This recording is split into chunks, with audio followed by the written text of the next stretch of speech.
프로그레스 바 사용하는 방법 같이 한번 보도록 하겠습니다. 새로운 프로젝트 한번 만들어 볼까요? 스타트 메뉴를 누르고요. 자, 여기에 자, 넥스트 누르고 여기다가 my progress라고 프로젝트 이름을 입력해 봅니다. 패키지 이름에서는 my자 제거를 하고요. finish 눌러 봅니다. 자, 새로운 프로젝트가 만들어지면 우리 화면에다가 프로그레스 바를 한번 추가할 텐데요. 프로그레스 바는 두 종류로 크게 나눠집니다. 하나는 막대형이 있고요. 하나는 원형 프로그레스 바가 있습니다. 자, 일단 액티비티 main.xml을 열고 여기다가 막대형 프로그레스 바를 한번 추가를 해보도록 하죠.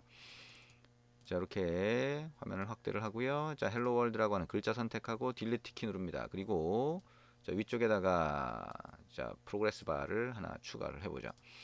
자, 프로그레스 바 어디 있는지 한번 찾아볼까요? 자, 위젯에 가니까 있네요. 자, 여기 보니까 원형이 있고 막대형이 있죠. 자, 그리고 시크바라고 하는 것도 있네요. 그죠? 시크바라고 하는 거는 우리가 어떤 값을 지정하기 위해서 사용이 되는 거예요. 그래서 프로그레스 바 말고 시크바도 상당히 자주 사용되는 걸 볼 수가 있습니다. 우리가 어떤 값을 설정할 때 막대에서 값을 설정할 수 있도록 만들어 주는 거죠. 자, 그러면 일단 막대형 프로그레스 바를 갖다가 자, 화면의 상단 쪽에다가 한번 놔봅니다. 자, 이렇게 갖다 놨더니 요 영역만 차지하고 있네요. 그죠? 그러면 얘가 자, 오른쪽도 연결을 해주도록 합니다. 자, 이렇게 하고요. 자, 레이아웃 위드스라고 하는 게 랩 컨텐트로 되어 있는데요. 자, 이거를 좀 더 크게 만들어 줄까요? 자, 300 dp로 해서 아예 크기를 좀 더 늘려보도록 하겠습니다. 자, 상단에 이렇게 보이는 상태가 됐고요. 그 다음에 아래쪽에다가 버튼 한번 갖다 놓겠습니다. 자, 버튼을 갖다 놓고요. 자, 버튼의 위쪽을 이렇게 연결을 해주도록 합니다. 그리고 아래쪽을 좀 당겨주죠. 자, 그리고 여기다가 자, 설정 이렇게 글자로 바꿔봅니다. 자, 설정이라는 글자 들어가게 되겠죠. 자, 프로그레스 바 같은 경우에 프로그레스 바라고 하는 아이디를 갖고 있고 버튼은 버튼이라고 하는 아이디를 갖고 있다라고 하는 거 주의 깊게 보시면 됩니다. 자, 이 프로그레스 바는요. 자, 전체 길이 대비 지금 어느 정도가 보여지고 있는지 설정을 하는 게 되겠죠. 그래서 일단 전체 길이라고 하는 거에 대한 값을 일단 맥스라고 하는 걸로 설정할 수가 있어요. 여기 가보면 아래쪽에서 맥스라고 하는 게 있죠. 그 다음에 지금 현재 값은 프로그레스라고 하는 걸 설정할 수 있어요. 이 두 가지가 가장 중요한 값이라고 볼 수가 있습니다. 그래서 맥스라고 하는 거에다가 일단 100을 넣으면 자, 0부터 100까지 이렇게 생각할 수가 있겠죠. 프로그레스라고 하는 거에다가는 만약에 50 이렇게 넣으면 자, 이렇게 50% 표시되는 걸 볼 수가 있을 거예요. 근데 이게 화면에 미리 설정하는 게 아니라 이건 이제 처음에 0으로 해놓고 예를 들면 0으로 해놓고 그 다음에 소스 코드에서 자, 저거를 조금씩 바꿔주게 이렇게 만들 수가 있을 겁니다. 자, 그래서 자, 버튼을 눌렀을 때 우리가 50% 또는 30%, 40%로 프로그레스 바의 정보를 바꿔주겠다. 아니면 10씩 증가하게 해주겠다라고 하는 작업을 할 수가 있겠죠. 자, 그 코드를 한번 만들어 보도록 하겠습니다. 자, 메인 액티브 자바로 가서요. 자, 프로그레스 바라고 하는 걸 찾아서 사용을 할 거니까 자, 프로그레스 바라고 하는 거를 자, 변수로 하나 선언을 해보죠. 저렇게 변수 하나 선언을 하고요. onCreate 안에서 저 변수 progress bar에다가 find view by id로 해서 r.id. progress bar라고 하는 id로 progress bar을 찾아서 변수에 할당을 합니다. 그리고 자, 버튼을 찾으면 되겠죠. find view by id r.id. 버튼으로 찾아서 버튼 set on click listener, new on click listener 이렇게 해서 버튼이 클릭됐을 때 progress bar의 값을 설정하도록 합니다.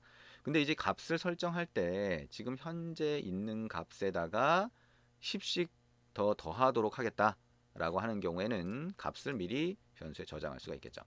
자, 여기다가 int라고 하고요. progress라고 하는 아니면 value라고 할까요? 자, value라고 해서 0 값을 한번 넣어 볼게요. 그리고 자, 저기다가 10을 더하도록 합니다. 자, value라고 하는 거에 10을 더하도록 하고요. 이거를 보여주도록 합니다. progress bar.set progress라고 하면 자, 정수값을 넣을 수 있는데요. 이렇게 되겠죠. 그리고 10이라고 하는 게 만약에 100을 넘어가면 다시 0으로 바꿔볼까요? if라고 해서 value라고 하는 게 100보다 크다라고 한다면 value 값을 다시 0으로 만들어주자. 자, 그렇게 어렵지 않은 코드죠? 간단한 코드긴 한데 자, 이거를 한번 실행해서 동작하는 거를 보도록 하겠습니다. 자, 이렇게 보이죠? 자, 여기서 설정 누르면 자, 10씩 증가하는 걸 누를 때마다 10씩 증가를 하죠. 100까지 간 다음에 다시 돌아와서 이렇게 보이는 걸 볼 수가 있습니다.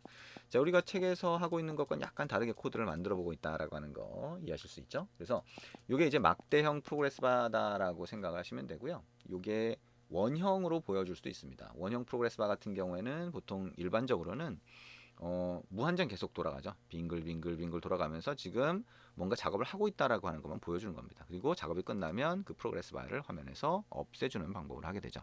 자, 원형 프로그레스 바는 여러분 직접 한번 만들어서 동작하는 방법을 확인해 보시기 바랍니다. 자, 이렇게 해서 우리 프로그레스 바까지 자, 둘째 마당 3장 내용을 같이 한번 해봤네요.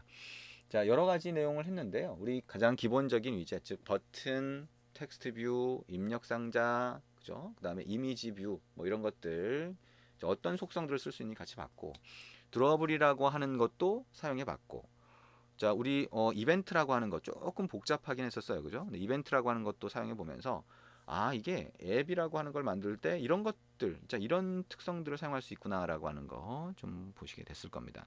머릿속이 조금 복잡해졌을 수도 있지만 그 대신 좀 더 다양한 정보를 여러분이 기본적으로 알 수 있게 됐다라고 하는 거. 자, 좀 더 기분이 좋아졌죠?